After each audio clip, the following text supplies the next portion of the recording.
I met her during my solo vacation. We seated next to each other on the ferry, and later reunited at one of the few tourist spots on the island.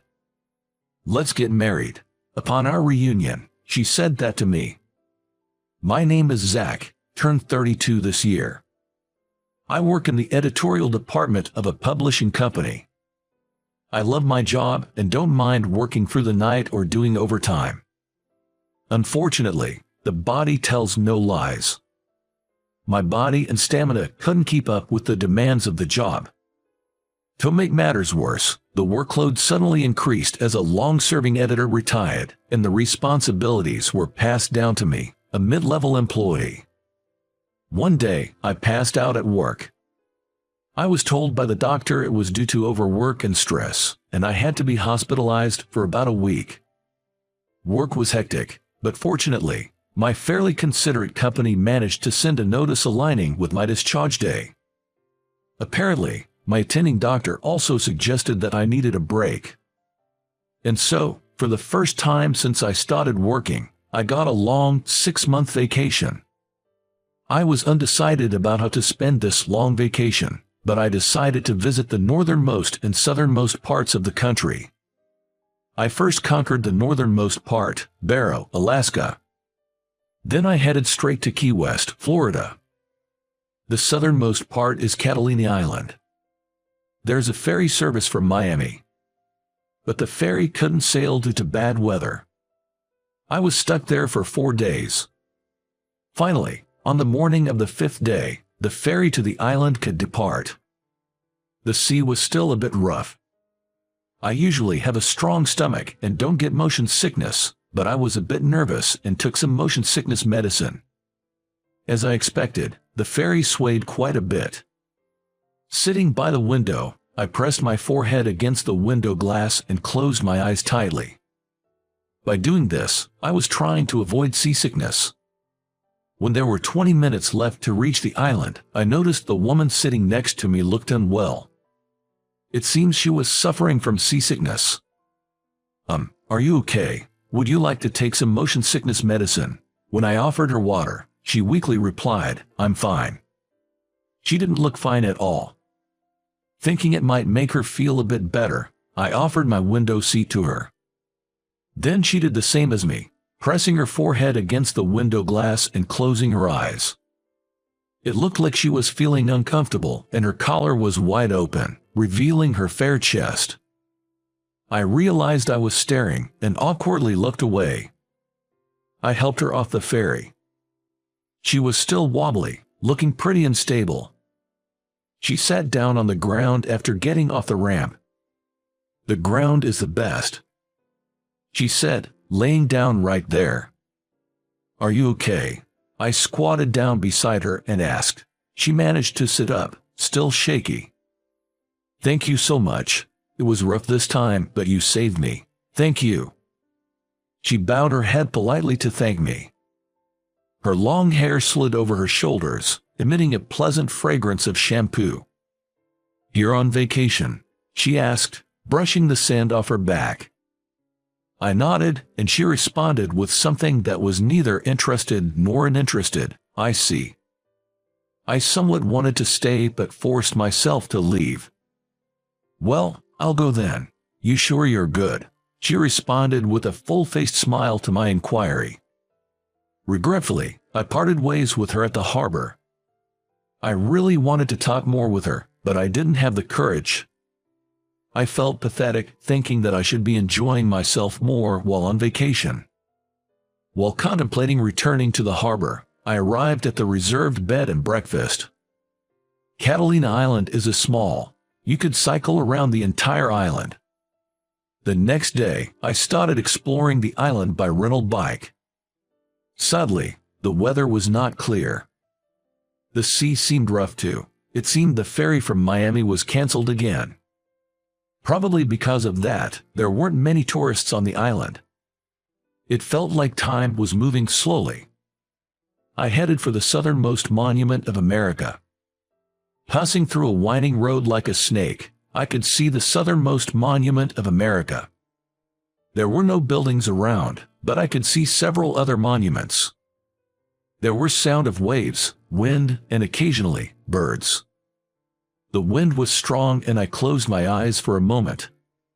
When I opened them again, there was someone by the monument, waving at me. I didn't know anyone here. My heart skipped a beat for a moment.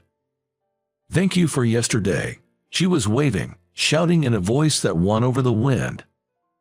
It wasn't a mistake. The girl from yesterday was waving at me. I refrained from running and approached her slowly.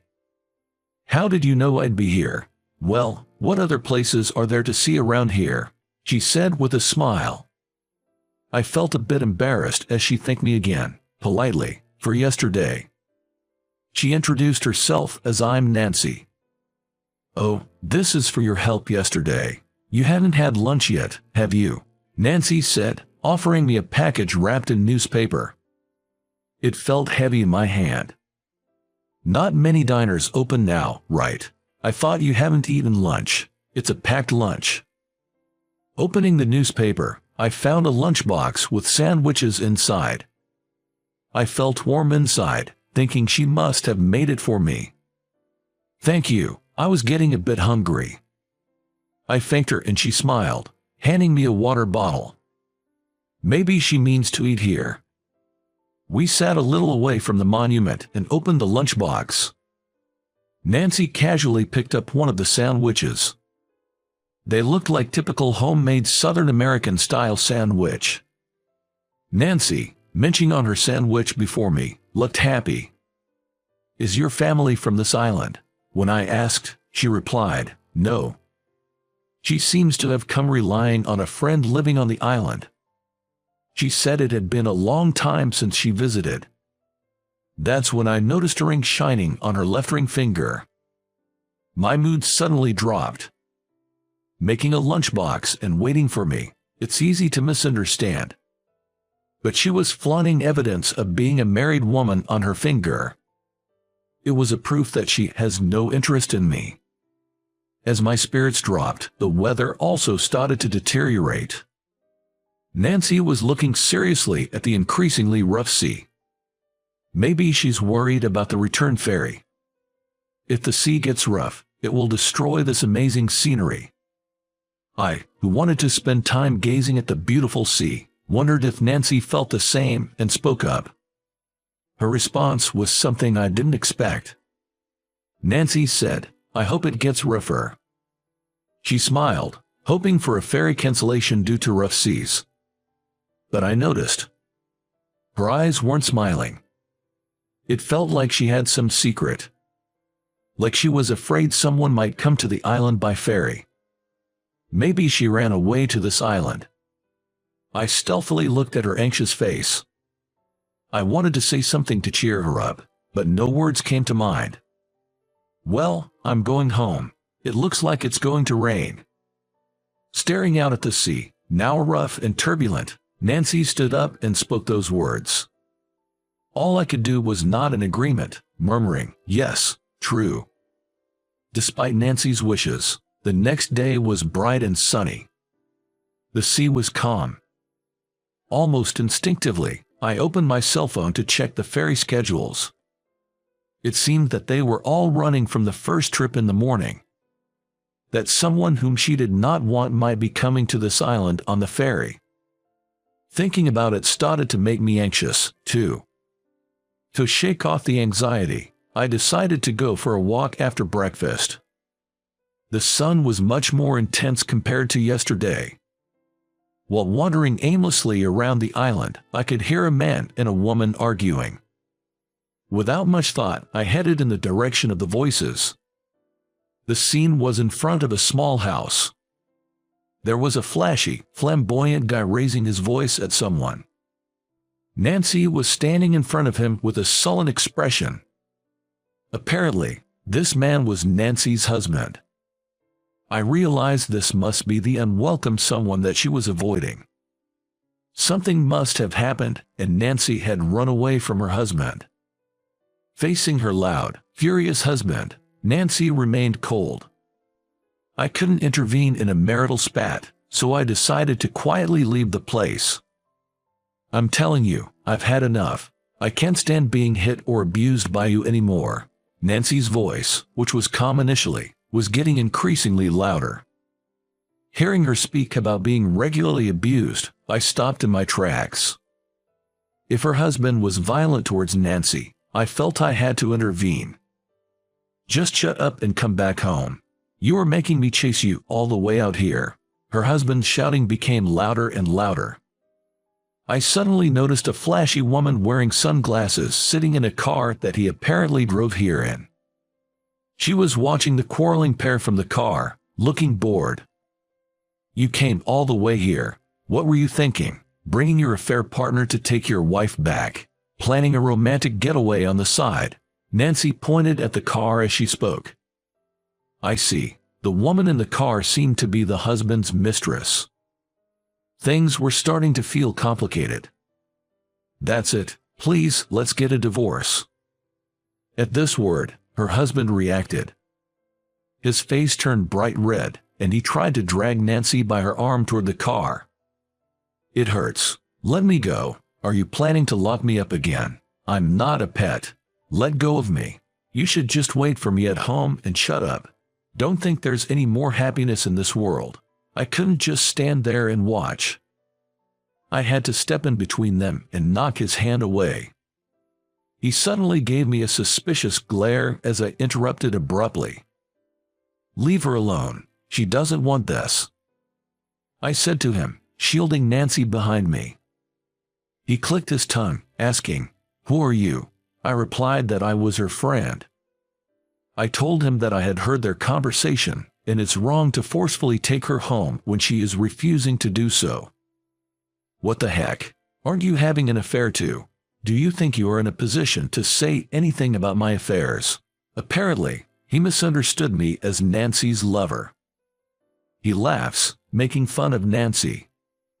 Moreover, he began to berating Nancy and said, "This is what you get with such a flirty woman. Don't speak so ill of her." I couldn't keep calm anymore, seeing how he insulted her. He reached over my shoulder and grabbed Nancy's hair. Nancy, being pulled forcefully by her hair, almost toppled forward. "It hurts. Let me go." He pushed me aside and tried to take Nancy away. To be clear, I'm not the fighting type. I'm terrible at confrontations. But this is not the time to back down. I got up and took Nancy back just before she was made to get into the car. I quarreled with her husband next to the car. Nancy stepped in between to separate us. "I am divorcing you." This time, it was my turn to be shielded by Nancy. With her arms spread out, she was staring him down while shielding me behind her. "What will you do after divorcing? Marry this guy?" he said with a mocking tone. The next moment, Nancy turned around, smiling warmly at me. And looking into my eyes, she said, "Let's get married." I was taken aback. But the words that came out were, "Yes, gladly." I was astounded by our exchange as if we were in a fast food restaurant. But it seemed my reply was the right answer for Nancy. She hugged me around the neck with a big smile, saying thank you. "Did you hear that? I've fallen for this man, so I want a divorce. I've never met such a kind person. I can't be with you anymore." Hanging onto my neck, Nancy turned around and yelled back at him. I braced to be hit by him again at that moment. However, that moment never came. Because he, who had been so high-handed, collapsed at Nancy's words. He sat down on the spot, his shoulders shaking. I thought he was shaking with anger, but, to my surprise, he started shedding tears. Utterly astounded, I let out a dumbfounded gasp, staring blankly at her husband who had started to cry out loud. It's rare to see a grown man cry out loud. While her husband was sobbing, Nancy was watching him with a clearly disgusted look. Then, she swiftly pulls off the ring from her ring finger and throws it at the weeping husband. "Think crying will get you forgiveness? You really never grow up." Nancy looks down at her husband with a contemptuous gaze. I heard later it was always this pattern. He'd imprison Nancy in the house, using violence to ensure she met no one. Then when she'd lose her temper, he'd cry and apologize. He could have affairs freely outside. When Nancy brought up divorce, he flew into a rage and became violent. And he finally clings to Nancy, sobbing. No wonder Nancy wanted to escape. Even her husband's current fling, sitting in the car, was taken aback seeing him bawl. I remember when you were kind. This was the end of the road for a selfish man who thought a gentle Nancy would forgive everything. At Nancy's words, her husband's crying becomes even louder. I'll have my attorney contact you about the details. Don't ever come near me again, Nancy declared, leaving her sobbing husband behind. She tightly grips my hand and starts walking. When I look at her profile, she's firmly closing her mouth and staring ahead. Hey, did you really fall for me? I ask Nancy, who is walking and looking straight ahead. Nancy just answers, yes. I remember feeling the temperature of the hand I was holding rise slightly at that moment. So, I didn't ask any more. She probably wasn't lying. I was sure of it. Hey, let me say it too. She stops at my words and looks up at me with upturned eyes. Her eyes were wavering, seeming a bit anxious. It looks like she's afraid of being rejected by me. I've liked you since the first time we met. I think I will never forget Nancy's face turning red up to her ears the next moment. It's been 10 years since then. Nancy's fierceness back then was something else. I shiver just thinking about it. We're visiting this Catalina island, the place where we first met after a long time. Brings back memories. Next to me, Nancy, with my wedding ring shining on her finger, says this and smiles. I honestly tell her that seeing the ring on her ring finger back then had completely bummed me out. Nancy teases me with a really and a playful laugh. What happened to the ring that you threw away? That ring. It was embedded in the ground. The next day, Nancy said she found the ring embedded in the ground and stepped on it. She laughed uproariously, saying it might come out if dug up. Immediately after that event, we hired a lawyer and proceeded with the divorce process. Her ex-husband wouldn't agree to the divorce, so in the end, it came down to mediation. I wanted to marry her right away, but the divorce took about a year to finalize. I officially proposed to her the night the divorce was finalized. And happily, we get married a year later. It felt like a long journey. Now, blessed with 2 kids, we are a happy family of 4. We have our occasional fights, but that's part of the charm. I think I'm the one who usually gives in during our arguments. Hey, Mom, Dad, come here. Over here, over here. Our children call us with loud voices. Our daughter takes after me, and our son is the spitting image of Nancy. Their personalities are also similar, which makes us laugh. We walk towards our waving children, hand in hand. Okay, time for a quiz. The word quiz excites the kids. So, what kind of place is this? My question is met with voices of dissatisfaction from the kids. It's too easy and not interesting, they complain. Then our daughter snorted and answered. Don't play dumb. It's the southernmost part of America, right? I told her with a composed face, no, that's not right. And once again, there are boos from the children. This is where your mom first let your dad taste her homemade lunchbox. My daughter hits my knee in frustration as I speak jokingly. We didn't know that. The children unanimously voice their complaints.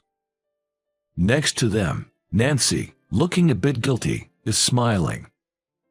What? I sense she has a secret. Then, scratching her head, Nancy said, actually, that lunch was made by my friend. A truth I learned after 10 years. The kids roll over, laughing hysterically. The beautiful memory shatters, leaving me stunned for a moment. So this is what they mean by truth is stranger than fiction. Come to think of it, Nancy was bad at cooking. I didn't notice about that lunchbox until now. I guess I was just head over heels for her.